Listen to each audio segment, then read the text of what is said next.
bago niyang usapan. Alam namin ang laro niyo.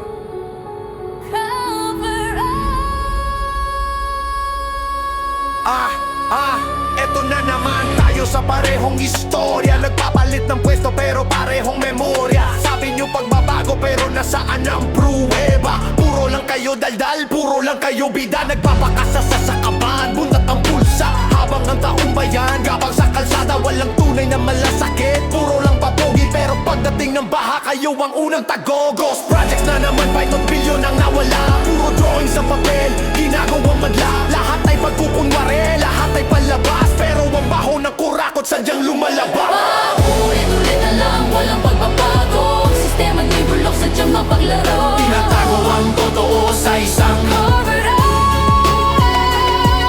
magtatakip sa dumi. Bayan ang tinitigo, Nasaan ang puso? nasaan ang malasakit? Bakit ang hustisya ay pinagkakait? Huli na kayo sa inyong Cover up. tinatanong ang budget, biglang nawawala. Pag hinahanap ang pondo, nililihis ang topic sa madla. Takot kayong mabuking, takot sa ebidensya. Kaya si Cathy Cabral naging biktima ng puwersa. Disyembre 18, nahulog daw sa bangino. Ginigipit ang witness para di makarating. Tinatago ang katotohanan, binabaon sa limot. Pero ang amoy ng dugo sadyang umiikot. Wow! Walang tunay na malasakit, puro pansarili. Habang kami lumalangoy, kayo'y namimili ng bagong mansyon, ng bagong sasakyan. Dugo ng inhenyera ang inyong puhunan. Sino ang nagtulak?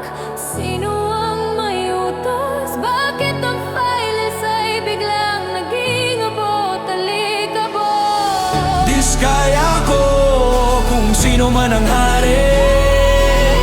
Hindi habang buhay kayo ang mag-hari. Sino ba ang mastermind? Stop the cover up! Paulit-ulit